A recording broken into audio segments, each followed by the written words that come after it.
Hello and welcome to McClendon Studios, Random Thoughts and Observations, again these videos, and I'm your host David E. McClendon Sr. And today I'm going to tell you about Alarm 444. Years ago, back when I was just had moved into the University of South Carolina, the Towers Complex, the Snowden dorm on the 5th floor, I met a gentleman named Tommy Branton. Tommy Branton and I got to be fairly good friends, and he introduced me to a friend of his, Lynn Honeycutt.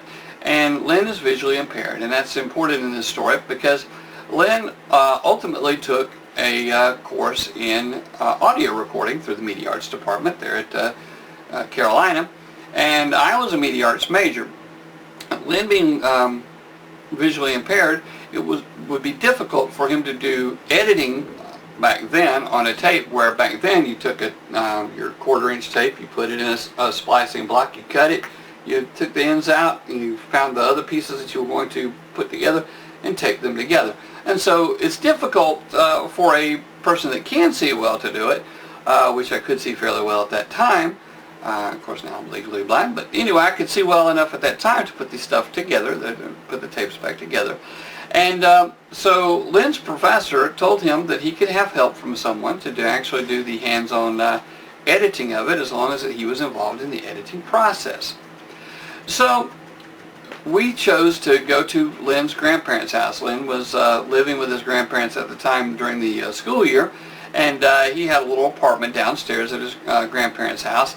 And his grandparents were going to be out of town that particular weekend, so me and Lynn and Tommy went to his grandparents' house, ordered a pizza, set up our recording equipment and editing equipment in the living room, dining room area, and started splicing tapes.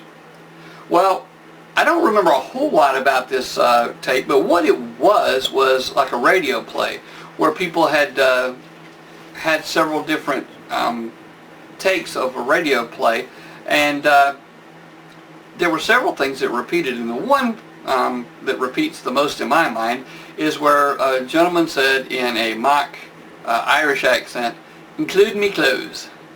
And for years later, you know, we'd heard this thing so many times that night that we just say, "Include me clothes," and Lynn and I, and sometimes Tommy, would just kind of break out laughing. Well, Tommy was there. He had worked in radio before and had been a disc jockey.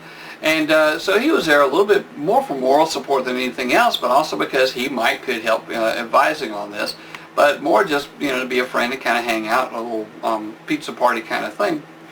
Well, Lynn and I edited, and along about 3:30, in the morning, Tommy said, you know, "I think I'm going to go ahead and go to bed."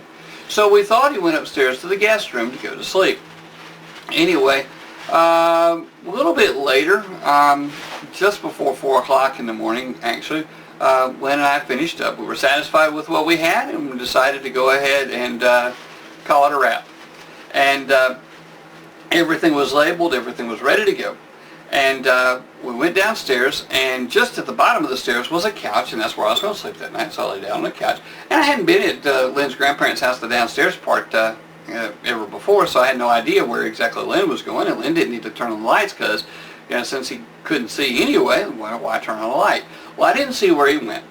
But a little bit later, I heard an automated voice saying, "Alarm 444, alarm 444," and then something that sounded like a bull fighting its way in a corral, and I'm waking up in a dark place that I'm not familiar with. I can't figure out what's going on. You know, here I am. I'm just as exhausted as I can be, mentally exhausted as well, and can't really tell what's going on. And then after a few minutes, I figure out what's going on, and I try to go find where Lynn is to help him.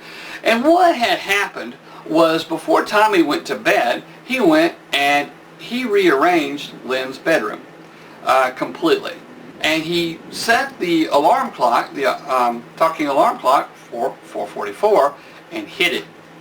Well, Lynn was trying desperately to find this clock, and finally he found it about the time I got to the room, and we decided we're not going to deal with Tommy right now. We're going to go back and sleep, and we'll get up and we'll deal with him in the morning. Well, by the time Lynn and I woke up the next morning, Tommy had already tipped out of the house and gone back to his dorm. And so we decided, well, you know, revenge is the dish best served cold. So we decided to wait, and we plotted. And we knew that spring break was going to be coming up the next semester. So this was the fall semester, and the next semester, the spring semester, my beautiful child bride to be, Suzanne, came to Carolina, and over in her dorm they had a full kitchen.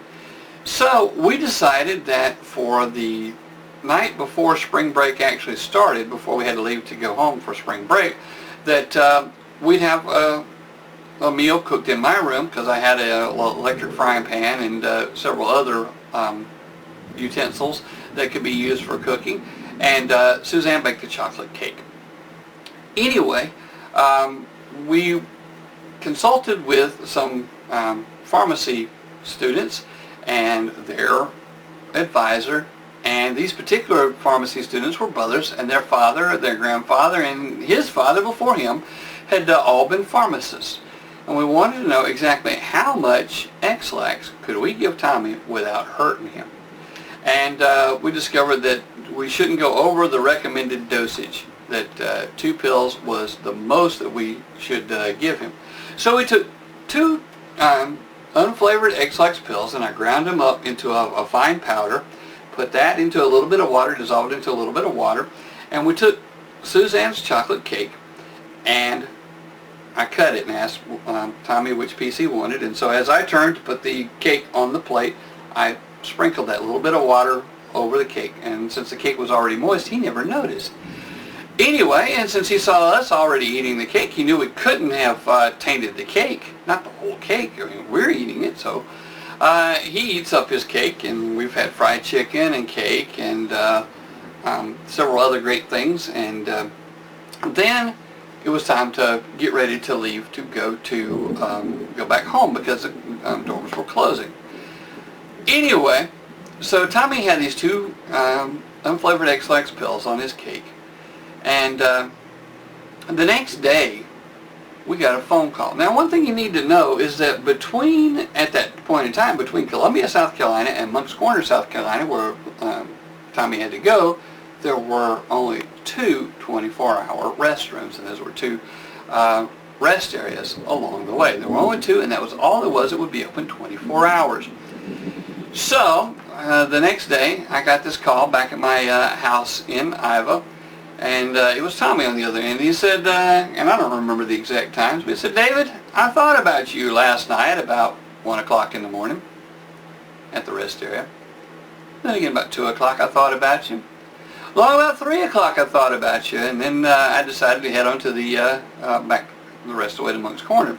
Well, I got to the next rest area, and I thought about you about 4 o'clock, again about 5 o'clock, about 6 o'clock, and I was still thinking about you about 7 o'clock in the morning, and then finally I left to go home. And I got home, and I was thinking about you several times throughout the day." I said, "Oh, okay." Well, as it turns out, the X-Lax had done a little better than we had thought it would. Wasn't anything detrimental to his health. But don't try this at home. Don't give anybody any medications that they shouldn't have, because you never know. It was kind of a dumb thing to do, but we did get to retaliate with Tommy for him rearranging Lynn's apartment, his bedroom, and we told him that that was the reason. Anyway, I enjoyed that. It was kind of a fun thing, but the bad part about it is a few years later, Tommy was scheduled to be married, and he and his wife had a dance planned, and they went to that, which would be sort of like a bachelor party, bachelorette party combined. So the week before their wedding, they had this dance, and all their families showed up, and Tommy was really big into square dancing. He square danced all the time, and he really enjoyed it, and she evidently was really big into square dancing as well. And they tell me that when the music stopped, Tommy stopped. That he died that night. He had just the week before, he had had a complete physical, and had been checked out completely fine. Everything was completely normal, but for whatever reason, the week before he was scheduled to be married, before his wedding was planned, Tommy died. We miss you, Tommy. It was always a lot of fun when you were around. Sometimes we didn't agree on everything, but we had a good time. Anyway, if you like this video, drop us a comment in the comment box below, or like us on YouTube. If you're reading this on the blog, drop us a comment in the blog comment box. Follow us on YouTube, please. Subscribe to us on YouTube.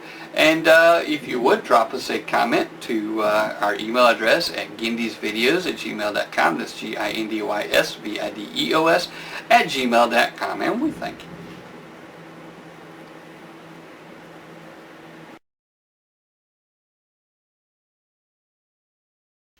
This is a Federal Trade Commission required notice. When you click on an advertisement that is displayed with this video, or just before it, we receive a small commission. Sometimes, if you merely watch an ad, we receive commission. If you purchase anything by clicking on links on any of our websites, we receive a commission as well. McClendon Studios is a participant in the Amazon Services LLC Associates Program, an affiliate advertising program designed to provide a means for sites to earn advertising fees by advertising and linking to Amazon.